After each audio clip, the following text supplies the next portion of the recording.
Teammates, we are back once again. If this is your first time listening to the Move Swiftly podcast, welcome to the number one show on innovative teamwork. Great to have you. Incredible to have you. Looking forward to having you back for more. To my regular listeners, you know how we get down here. Been with me for 5 years now. It's crazy to know how long we've come and how far we've actually come. I started this, honestly, I had a phone. I didn't even have a mic. I was just out there just speaking, just talking, right? So you hit the play button and you know what goes down. Whatever the challenge is, whatever the obstacle is, whatever you may feel like is getting in your way, we are here to indirectly tell you you are not going through it alone. Today, I have self-care and relationship expert Rebeccah Silence. And you heard the term, you heard that last name correctly, Silence, who is about to absolutely give a master's class on why you don't need to be staying silent, regardless of whatever angle you may be listening to this on, whether it's the professional angle, whether it's the relational angle, whatever the personal angle, whatever it is, the staying silent is absolutely going to get you nowhere in life. So Rebeccah Silence, welcome to the show. How are you? Well, I am honored to be here and I will say it all, so give it to me. Thank you for having me. And I couldn't agree more Yeah. that our voices are medicine. And if you stay silent, you do get to just keep life as it is, right? And if you want more and better, we got to talk. A closed mouth does not get fed. All right. A closed mouth. Yes, You spiritually as well. you have lived through some incredible, like just really rough times, and I want to give you the microphone for a second to really speak on, a little bit about your childhood, how you grew up. I know you are courageous enough to share. You've been through some domestic abuse situations. You've been through, just rough times in general. And I know personally, whenever there's someone out there that's wanting to help families, wanting to be that kind of that guide for relationships, it's because you have been through some rough times yourself. So, kind of speak a little bit about your upbringing, how you came up, some of the things that you learned through some of the difficult times you grew up in. Yeah, so like all of you, I've experienced trauma. And I like to say nobody is immune to trauma. And my definition of That's trauma all. is heartbreak, right? Yeah. And I think the number one thing people want, if you ask the question, what do you want to be when you grow up, is Mhm. loved. And we're just not honest about that's the real answer, right? So I What's grew, crazy, and not to pause you there, but yeah, it's as simple as that. It really right. all of the cars, the houses, the clothes, the everything. And if you were to really get someone in an honest moment and they say, what do you want to be? And regardless of age, just want to be loved. They want to be listened to. They actually want to be seen. It's so crazy. Yeah. I can see why you're an expert. I mean, we're not even 5 minutes in here. And like, Well, we want to be witnessed, we want to be loved. And the deal is, we will never receive love at the Mhm. level we desire it until we are already providing it to ourselves. Yeah. So, my story began with very confusing messages around love and what comes with it. And again, not unique to me. That's all of us, right? But I grew up in an alcoholic home, a domestic violence environment. I was emotionally abused, mentally abused, verbally abused, physically abused, sexually abused from the time I was 4 until I was 10, then multiple rapists after that. I thought love came with abuse. And I didn't know abuse was abuse because I thought it was love. And that's how I grew up. But there was something telling me, A, I wasn't alone and it wasn't going to last forever. The fear I was living in, the confusion I was living in, the which version of the people in my life who I love the most am I going to get, Jekyll or Hyde today? I had this sense of, even though I didn't have words for it yet, I'm not alone and this isn't going to last forever. And I think that was just God. And I was alone, I didn't feel alone, and I was very confused. I decided when I left the house, yeah. No, no, you keep going. There's somebody signaling me. Go ahead. I'm listening Oh, to okay. I was you. just gonna say, I decided when I left my house, my childhood home at 17, I wanted to become an expert in human behavior. There was something in me that was driven to be my best and to know I was capable of being my best no matter what was going on in my life or my relationships. So I got an undergrad in music therapy, became a board certified music therapist, worked at the state psychiatric hospital in Denver, Colorado. And I thought at 20, these Right. people aren't crazy. They don't have coping skills. And I ended up getting a master's in counseling because I wanted to learn even more. Right. And here's the big thing I want all of you to hear me tell you.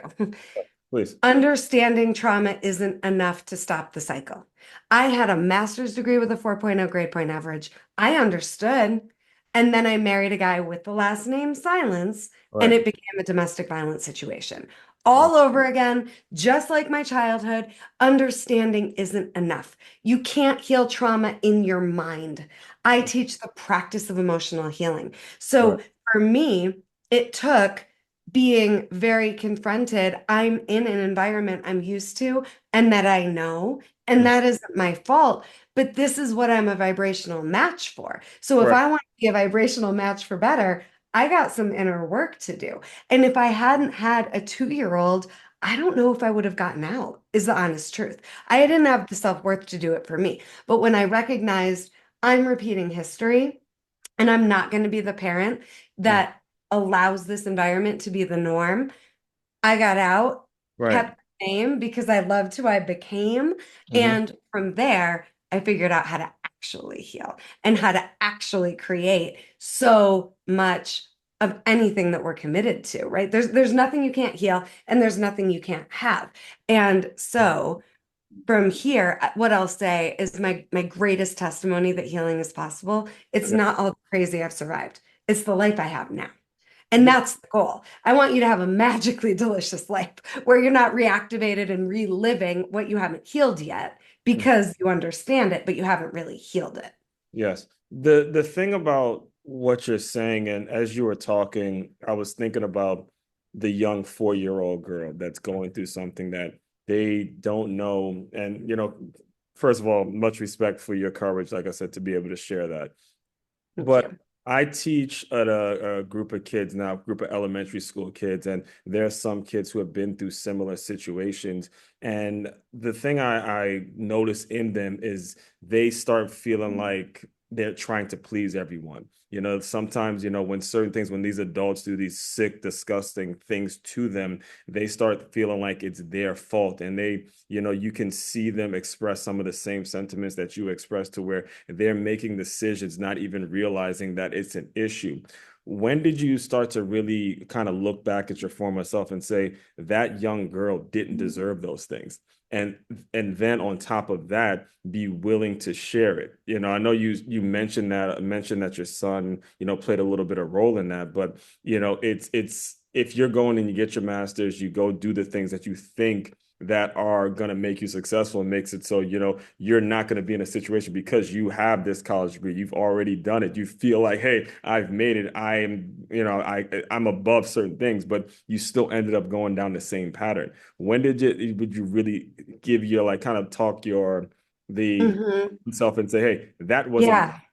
that little girl didn't deserve that, and I can develop Yeah. stuff? Because the one thing about forgiveness, and one thing I've learned, is too often does forgiveness about somebody else. Too often do we teach it like, hey, I'm going to forgive that person for doing this. How about we forgive ourselves for letting certain things happen to us? And that part gets missed when we talk forgiveness.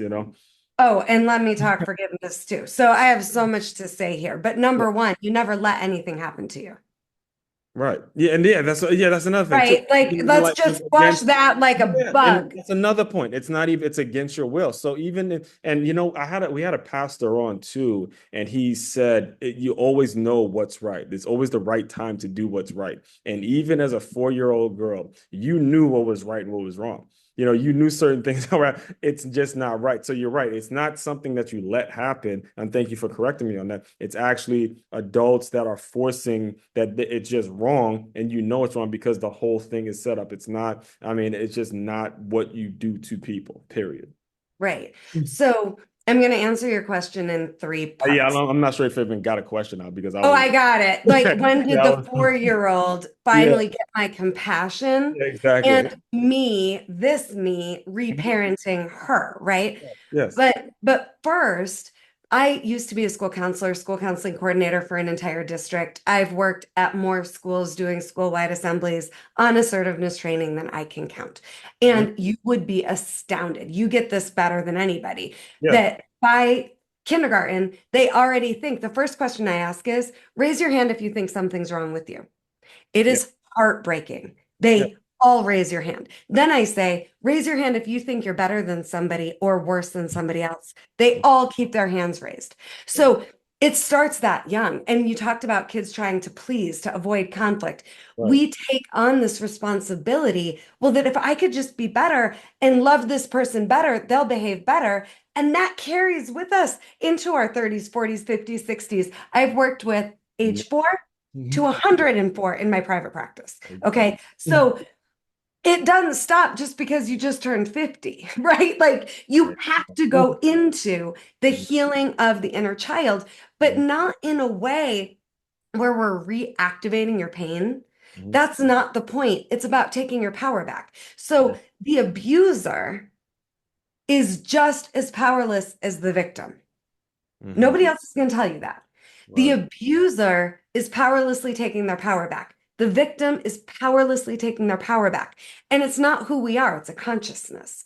But Mhm. what I mean by that is in an abuse cycle, you have to have a bad guy and you have to have a victim. And an abuse moment happens, right? So the people that abused me were abused. The difference is they Hurt. decided, Yeah. I'm never going to be the victim again.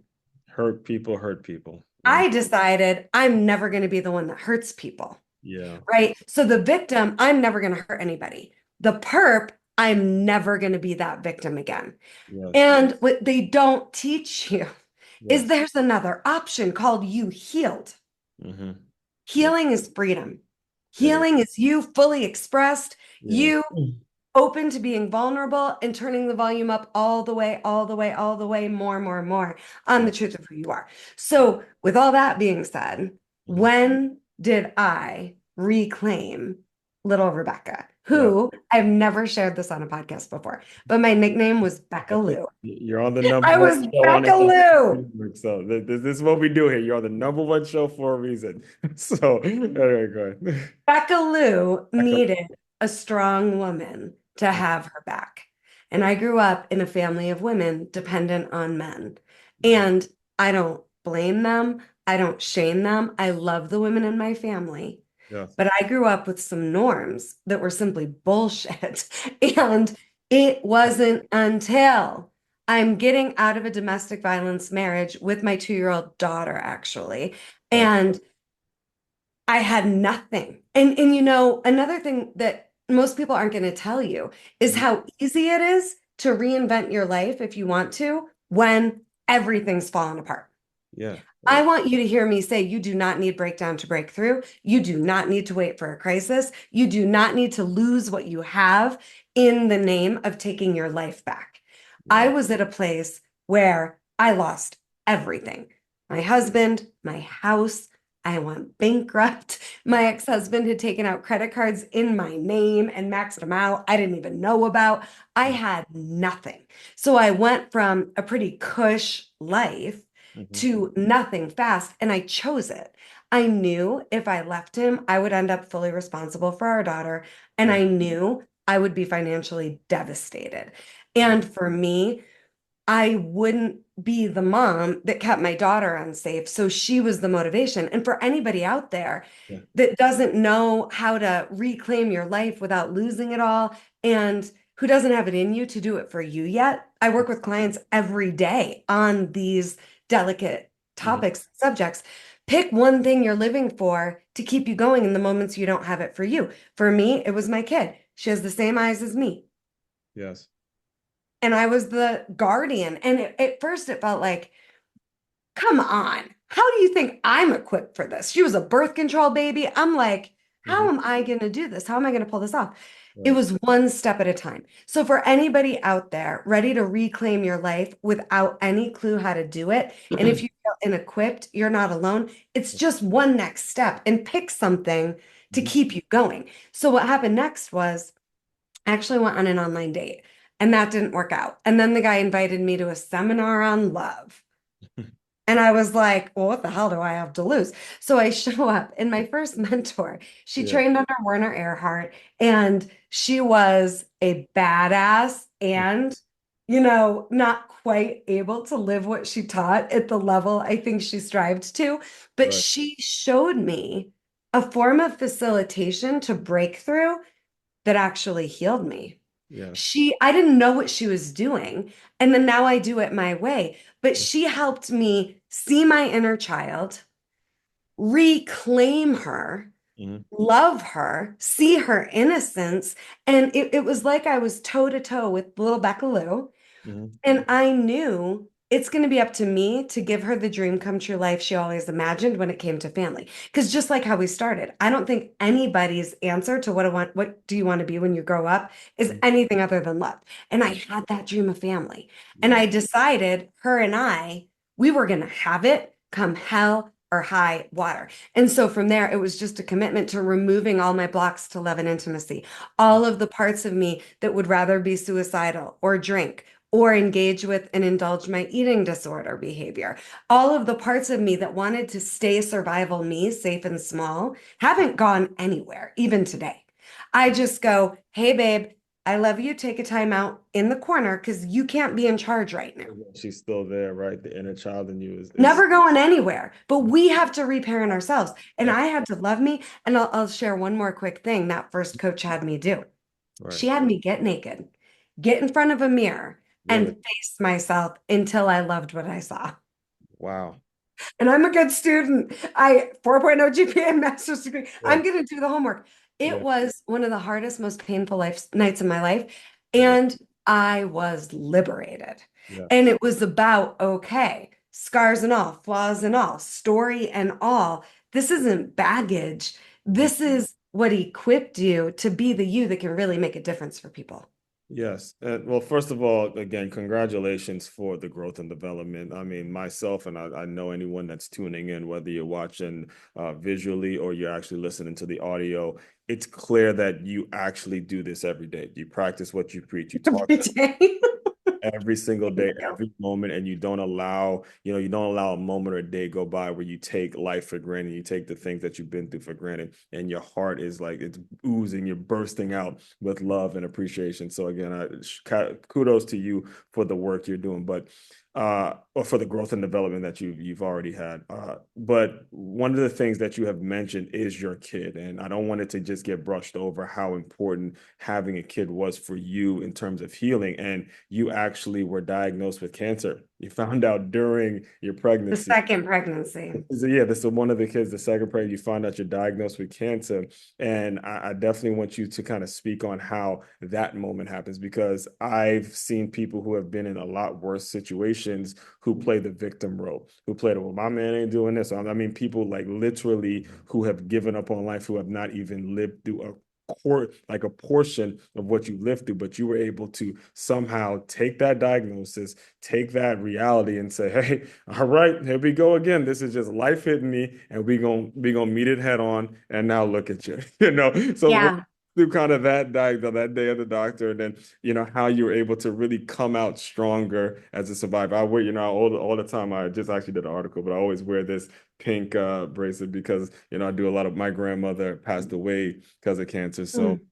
it's a disease that has affected every family, but it really does hit trigger with me. So Yeah. Well, thank you. It's actually, I'm at the 10-year anniversary of my diagnosis. ooh, Like, look at you, 10-year survivor. so it's a huge milestone moment. And, the difference between the two times the bottom fell out of my life. First was the domestic violence marriage. The Hmm. second was a cancer diagnosis where I was given a 5% chance to live. And I was 34 and I was pregnant. So both my kids saved my life and changed my life. Wow. And I've raised them to be who they are, not who they're expected to be. Hmm. And that is a whole other Oprah because I'm not the relationship expert I am because everything goes perfectly with my kids or in every relationship. I'm Right. that expert because I know how to stay this me no matter what.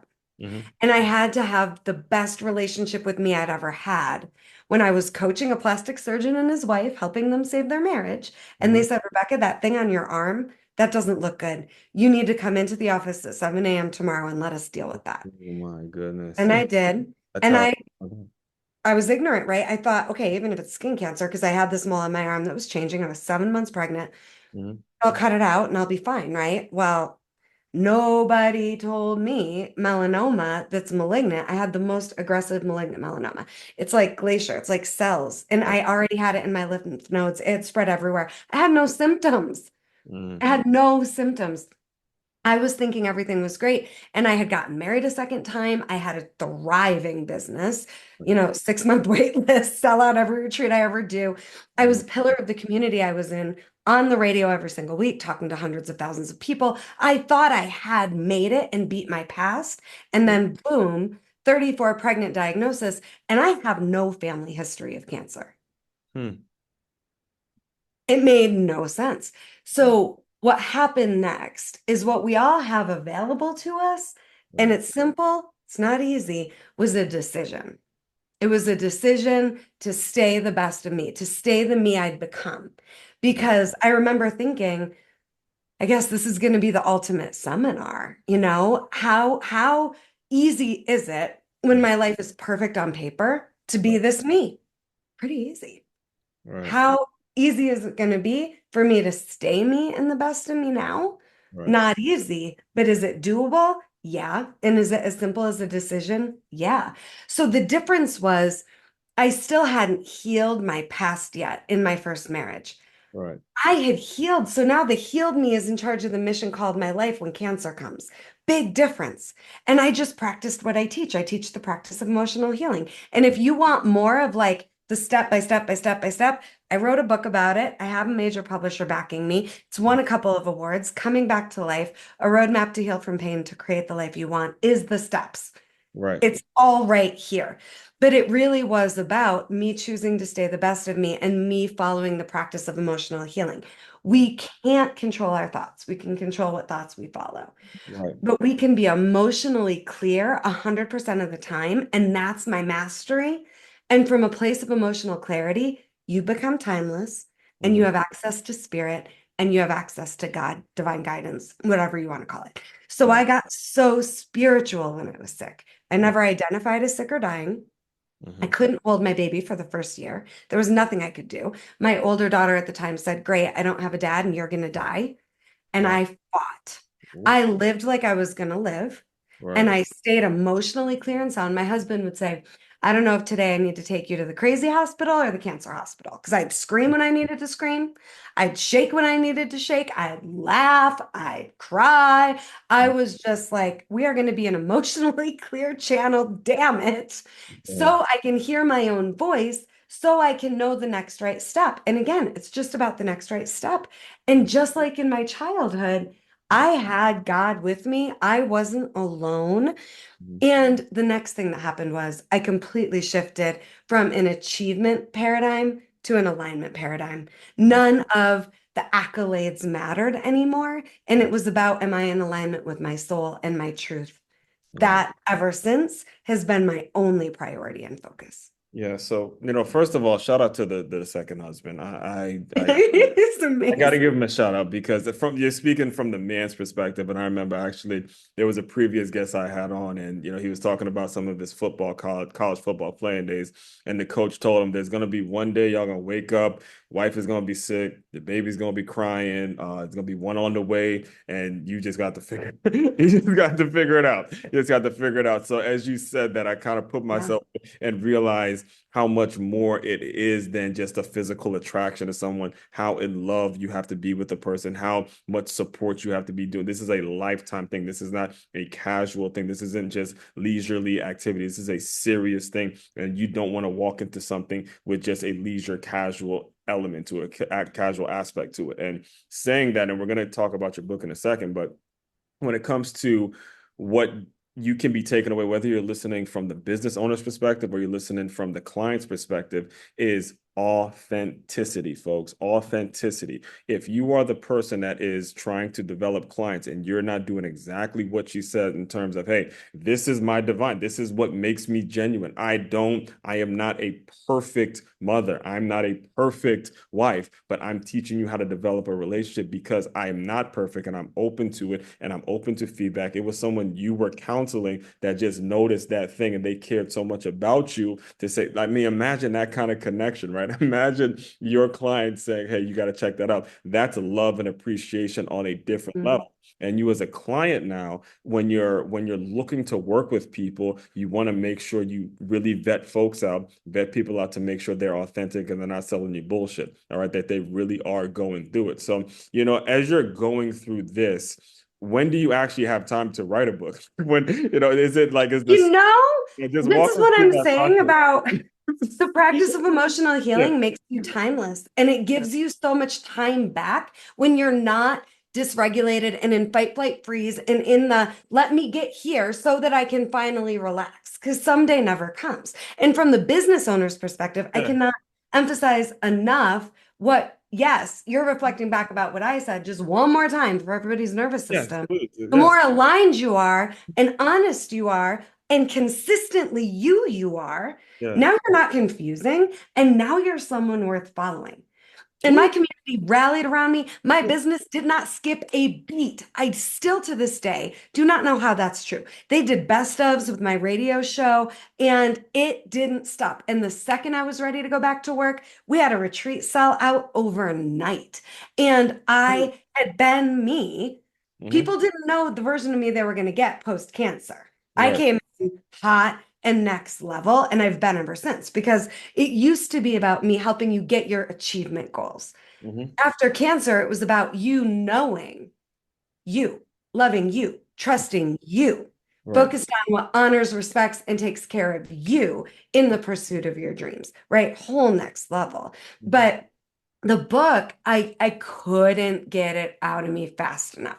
And I had this mortality motivation because, and again, you all out there do not need a breakdown to break through. You do not need to create that. You do not need to wait for a crisis. Right. But I didn't know how long I had. I walk around every day with a benign brain tumor. I walk around every day knowing cancer could come back stage 4 any second. I've had 21 surgeries just from the cancer. And this summer I had 2 more.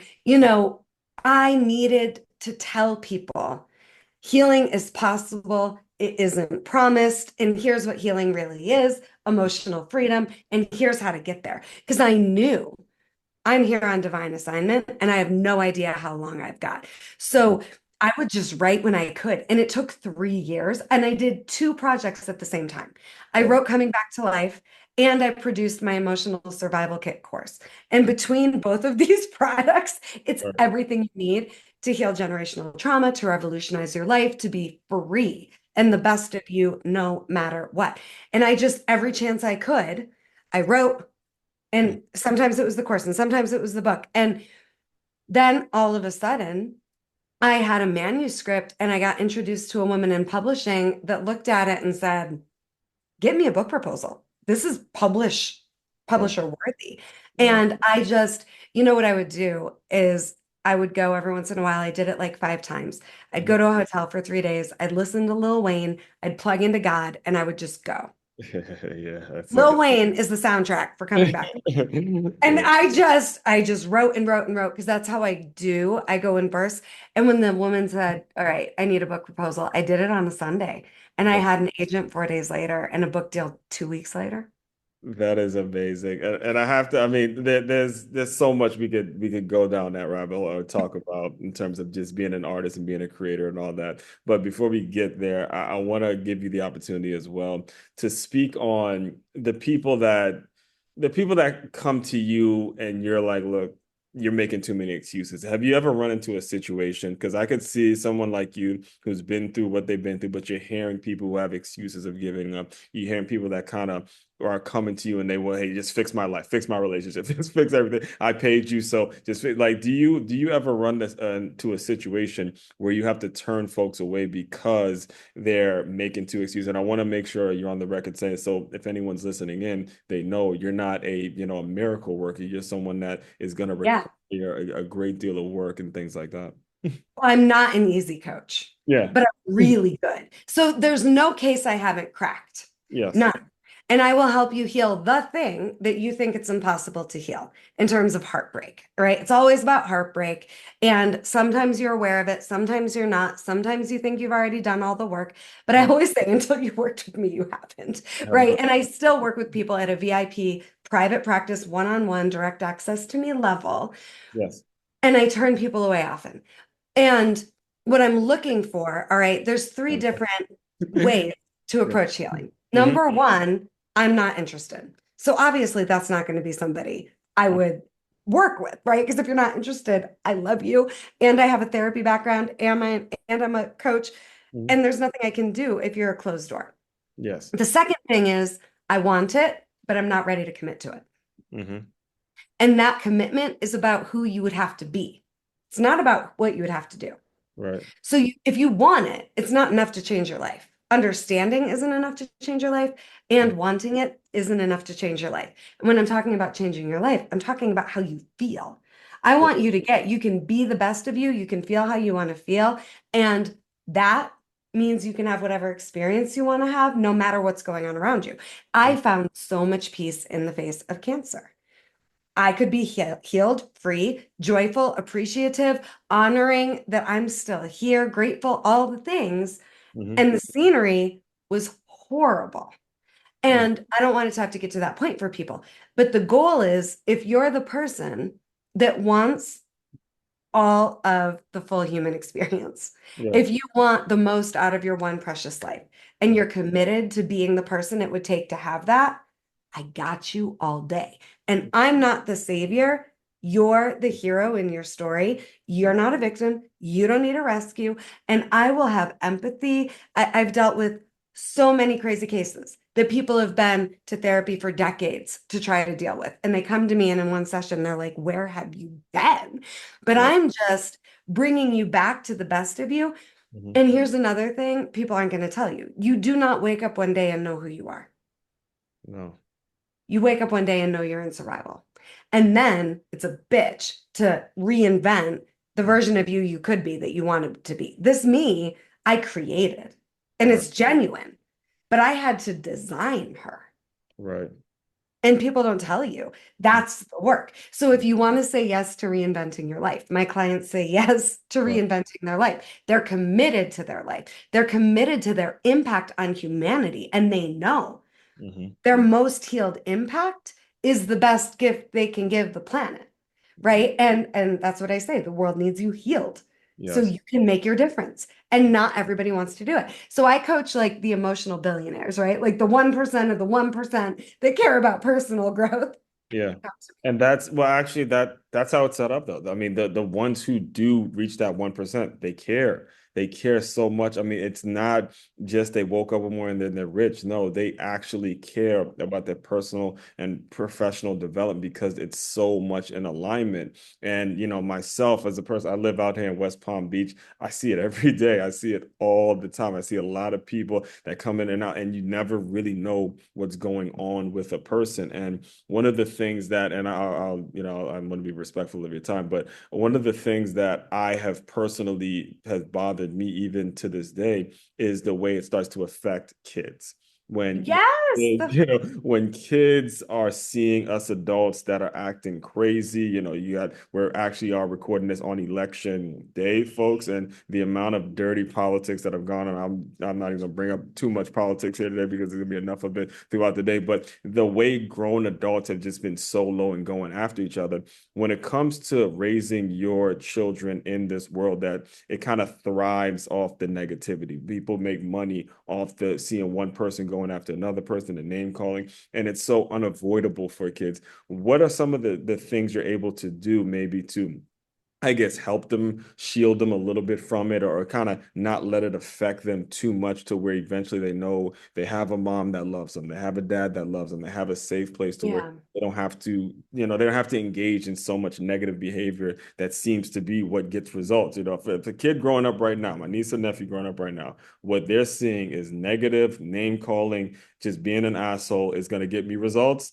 Hey, that's what I see on TV, and it's natural for them to to kind of, go down that route. So, what are some of the things you do to help, raise a sane group of kids so Yeah. they don't go down that road too far? Yeah. So here's the deal. The number one most talked about chapter in Coming Back to Life that I wrote is the forgiveness chapter. And Hmm. my definition of forgiveness, you touched on it earlier, but my definition of forgiveness is loving as much as you did before you got hurt. Hmm. Yeah. Open heart, being the best of you, being the love that you are. And When and I gotta pause you because that's not easy. I myself struggle with that. Okay. The no, well, name, and this is the real. the name, and they ask. So I have this thing I'm doing with the kids where they're opening up about their feelings, and I'm teaching them how to give speeches. And I know I practice it with them. So they ask me some of the things that bother me. I'm like, having a name like Ass One Crookshank, having a curse word in my name. I'm 36 years old. I still get hurt by it. I still bothers me to this day. It still pisses me off because I know how, when I was their age, how much I actually got teased for having that name. Yeah. Things Yeah. still, it's hard to really open up the way you said. So it is not. Amen. I'm not saying it's easy, but again, that's why I created a roadmap how to, right? Because How to, all yes. this sounds good in theory, and who doesn't want it? It's just most people aren't going to do it, the work Exactly. to get Because there. it But hits a if you want to be Mhm. healed for your kids, Mhm. right? You've got to do the forgiveness work. And like you shared earlier, it isn't about the other person. And Mhm. forgiveness doesn't mean you're letting them off the hook. It means you're the best of you. So you forgive for you, you stay the love you are, whether or not you think people deserve it as Mhm. the adult, right? You do the work to understand the practice of emotional healing. With kids, here's what I teach them Yes. three things. Number one, there's a huge difference between your feelings about what's going on and the emotion you need to feel. Mm. Okay. So you're not born knowing what rejection is, abandonment, anxiety, depression, Mm. Mm. jealousy. That's a learned coping skill, actually. Mhm. Overwhelm, pressure, stress, exhaustion. We learned be that in these types of situations, right? Mhm. So I'm teaching kids right away. You have control over how you're dealing with the emotion underneath these big feelings that you need to feel. I teach five emotions: Mhm. anger, fear, grief, joy, excitement. Break it Right. down in chapter 2. Emotional Survival Kit breaks it down. Right. Anger, fear, grief, joy, excitement. So I'm teaching the kids right away. Big distinction between your feelings and Right. the emotion you need to feel. I'm teaching them how to have a healthy relationship with all five emotions and to never be threatened by their emotions. The Right. more you are in a healthy relationship with the darker emotions, the more joy and excitement get to be the rule. So, what Right. I'm teaching kids is joy and excitement gets to be the rule you live by. It's safe to receive the good, it's Right. appropriate and correct to have boundaries and to Right. use your voice to Right. say, here's what I want, here's what I need, here's how I feel. Mhm. And you do that using your voice so you know you did. Mhm. And people are going to do what they're going to do. We can't change people. We can't be responsible for them. The Mhm. last thing I teach kids Well, is the thing is, I don't want that point to get brushed off. Okay. Because that's something we're talking about kids, but that's something adults can learn too. You have control of your emotions. You have control of your emotions.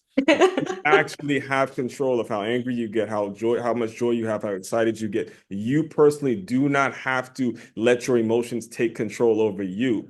I wanted to right. make sure that we're on the record saying that, and we're pausing it because all of those things that you just laid out, so many kids grow up. And the thing is, what I've learned is, and me and my colleagues, a couple of them just walked in, but me and my colleagues, we talk about it all the time. If we've seen the same kid from kindergarten to first grade to second grade, the same things that are triggering them because they don't have not heard exactly what you just said. And you're right, it's simple, but it's not easy because when it comes to kids, you got to teach that. You have to teach you are in control of your emotions. That's huge. You can't see it because, but there are actually goosebumps coming in on my arms right now. It's That's everything. a And very good thing. And I didn't mean to cut you off there. I know no, you're, I'm glad you did. I don't But want, I know you're there, but anyway, yes, that's huge. That was huge. by the way, the second you're lashing out or Mhm. in fight, flight, freeze, you're not processing your emotions. You're Oh, avoiding intimacy. yeah. So your healthy relationship with your emotions and ability to get that emotion in motion and move through Mhm. it Right, and not make it about the person, place, thing, scenery, right. that's where your power lies. So the last thing I teach kids and adults Yeah. is you are more powerful than anything outside of you. You are more powerful than anything outside of you. You have leverage like you wouldn't believe to put into your spiritual GPS. Here's who I want to be. Here's how I want to feel. Here's how I want to experience this moment. Hmm. And so I teach kids what it's like to embody their power and that it is a fire that never goes out.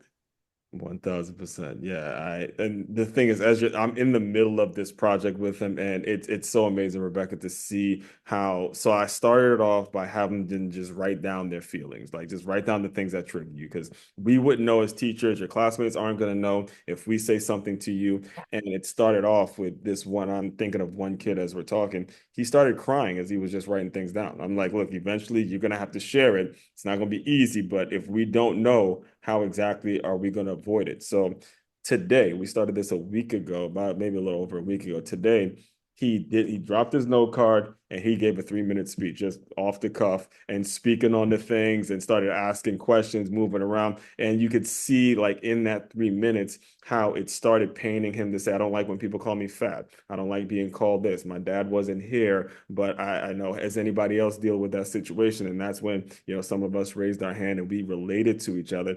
And you see the growth, you see the smile, and you see people actually growing because their feelings are out and they actually can give of themselves fully.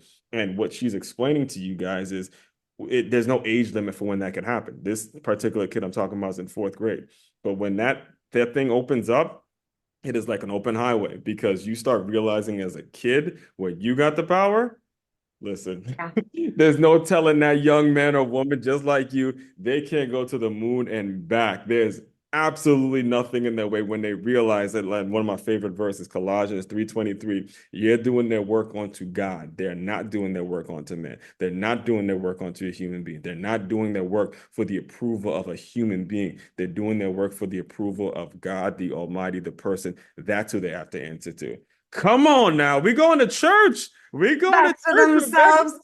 Oh, it's so good. And I have chills here too. And the thing about it is, us resting in our power Hmm. is always available, but your power is soft. Yeah, It's you it's not gonna be it's soft. not gonna be blaring lights. It's It's not gonna be not force. presidential It's election. not None of that, right? demanding. Yeah. And here's the other thing I think we have to acknowledge. Mhm. It doesn't mean everybody's going to like it. When you're on a mission to be undeniably, unshakably whole, Yeah. not everybody's down. And the No. people that are very comfortable in the dark are going to be repelled by your light. That Mhm. ain't personal. It doesn't mean you're not on the right path. And I just know my past does not get to win, Mhm. and no circumstance gets to derail me from the best of me. And I'm stubborn. I'm going to stay the best of me. And I just have to keep practicing it. And I have Yeah. to keep going to the what's the emotion underneath it all I need to release so I can hear my own voice, Mhm. so I know my own next step. Yeah. And I'm just so honored to have this conversation and for a community that cares about being healed in business Yeah. and beyond Yeah. is my dream come true audience. So thank you for this conversation. It's a big one. Oh man, no, my pleasure. Thank you. Thank you. So before I let you go though, can you just tell people a little bit? I know you mentioned it, but how they can get in touch with you and all that good stuff, where, Yeah. Yeah. all good stuff. I'm just going to say, do yourself a favor and buy Coming Back to Life. It's going to be amazing for Yes, right. Yeah. personal, professional, Yeah. all of it. There's exercises at the end of each chapter that each And this question this is alone. not just, it could be like it's in bookstores too, right? Oh, it's Like, everywhere. yeah. Yep, yep. Coming Back to Life is everywhere. It's also available on Audible. You can Oh check yeah. out the audio version as well. So the book is amazing. You can go to RebeccahSilence.com or theunsilentwoman.com. You can check me out both places. You can go to my YouTube channel at Rebeccah Silence, and there's almost 800 videos there. If you like this, you can hear me. You could search pretty much any topic, and I will have done a show on it because I've been around since 2002. So follow me on Instagram at Rebeccah Silence, at The Unsilent Woman. And, I just am cheering you on, and I want you taking at least 1 point away today. Journal about what's the 1 point that's going to help you remember your power and stand in it more after listening to us. Okay, and I will include all of that in the show notes as well. So, Rebeccah, the final thing I do to close out all the shows is I want you to use your imagination a little bit. Pretend that teenage girl Rebeccah has officially entered the Zoom room. She's going through high school. She's probably putting on a smile in high school because that's what you do. You don't really are open up to your feelings. You don't really want to tell anybody what you're actually going through. So pretend that teenage version of yourself is in the Zoom room. Give that young girl some words of encouragement, and we will officially close. Rebeccah, be careful with your heart so that you can be careful with other people's hearts. You don't have to be afraid of your power or your greatness or your light. And you're going to have everything you want and more. And you're going to make the world a better place. And you already are. Mm-hmm. I have absolutely nothing to add to that. As promised to you, listeners, this is what we do here. We do it every single day, new episodes every single day. And we're here again on a mission to serve you. In fact, the first thing she said to me before we even started recording was, look, I'm on a mission to help. What was the number? Like 100, A over million, a million families. I'm on a mission for kids to have healed parents, and I want to help a million families heal in that 2024. Yeah, that was the very first thing she said to me before we started recording. So it's here on the record for you guys. She's here to help you. All right. So, all that being said, fellow teammates, continue to move swiftly. We will talk more soon.